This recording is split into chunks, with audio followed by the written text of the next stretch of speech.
இப்போ ரீசெண்டாக நியூஸ்லலாம் பேசப்படுற ஒரு விஷயம் என்னென்னா, ஒரு டென்டல் கிளினிக்கில் ஸ்டெரிலைசேஷன் ப்ராப்பராக ஃபாலோ பண்ணாததுனால ஏற்பட்ட பிரச்சனைகளை பற்றி தான். இதை பார்த்த உடனேவே நிறைய பேஷண்ட்ஸோட பயம் என்னென்னா, டென்டல் கிளினிக்கில் என்ன டைப் ஆஃப் ஸ்டெரிலைசேஷன் யூஸ் பண்ணுறாங்க, மற்றவங்களுக்கு யூஸ் பண்ண அதே இன்ஸ்ட்ருமெண்ட்ஸை தான் நம்ம வாயிலையும் யூஸ் பண்ணுறாங்களா அப்படிங்கிறது தான். ஒரு டென்டல் கிளினிக்கில் டாக்டர் அண்ட் பேஷண்ட்டோட பாதுகாப்புக்காக என்ன type of sterilization protocols follow பண்ணுறோம் அப்படிங்கிறத பற்றி இந்த வீடியோவில் பார்க்கலாம். இதை நம்ம மூணாக பிரிச்சுக்கலாம். நம்பர் 1, டிஸ்போசபிள்ஸ். அதாவது ஒரு பேஷண்ட் உள்ளே வந்த உடனேவே அவங்களுக்கு மட்டும் யூஸ் பண்ணிவிட்டு அப்படியே டிஸ்போஸ் பண்ணக்கூடிய ஐட்டம்ஸ். இதெல்லாம் என்னென்னு பார்த்தோன்னா, gloves, mask, syringe and needles, x-ray sleeves, patient apron, suction tips, disposable cups, இது எல்லாமே ஒரு தடவை யூஸ் பண்ணிவிட்டு அப்படியே டிஸ்போஸ் பண்ணிவிடுவோம்.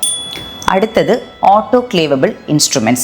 அதாவது பேஷண்ட் வாயில் யூஸ் பண்ணக்கூடிய இன்ஸ்ட்ருமெண்ட்ஸ், மவுத் மிரர்ஸ், பல் எடுக்கிறதுக்கு யூஸ் பண்ணுற ஃபோர்செப்ஸ், இது எல்லாம் ஃபஸ்ட்டு ஃபிசிக்கல் மெத்தடில் ஸ்க்ரப் பண்ணி, அதாவது ஒரு டூத் ப்ரஷ் வச்சோ இல்லை ஸ்க்ரப்பர் வச்சோ சோப் சொல்யூஷன் யூஸ் பண்ணி நல்லா க்ளீன் பண்ணிவிட்டு அதை ட்ரை பண்ணிவிட்டு அதுக்கப்புறமா பவுச்சஸில் பேக் பண்ணிவிட்டு அதை ஆட்டோக்ளேவ் பண்ணுவோங்க. ஆட்டோக்ளேவ்ங்கிறது 121 டிகிரி செல்சியஸில் 30 மினிட்ஸோ இல்லை 135 டிகிரி செல்சியஸில் 15 மினிட்ஸ்க்கோ பண்ணுறோம். இதில் பாக்டீரியா அண்ட் பாக்டீரியல் ஸ்போர்ஸ் எல்லாமே டெஸ்ட்ராய் ஆகிடும். இந்த பவுச்சை ஒன்ஸ் பிரிச்சிட்டோம் அப்படின்னா மறுபடியும் அந்த இன்ஸ்ட்ருமெண்ட்டை பவுச் பண்ணி ஆட்டோக்ளேவ் பண்ணதுக்கு அப்புறம் தான் மற்றவங்களுக்கு யூஸ் பண்ணுவோம். அடுத்ததாக எக்யூப்மெண்ட்ஸ். அதாவது பேஷண்ட் வந்து உட்காரக்கூடிய டென்டல் சேர் அண்ட் அதுங்களுக்கு சுற்றி யூஸ் பண்ணுற மற்ற எக்யூப்மெண்ட்ஸ் எல்லாத்தையுமே 70% ஐசோப்ரொபைல் ஆல்கஹால் சொல்யூஷன் வச்சு வைப் பண்ணிவிட்டு அப்புறமா தான் யூஸ் பண்ணுவோம்.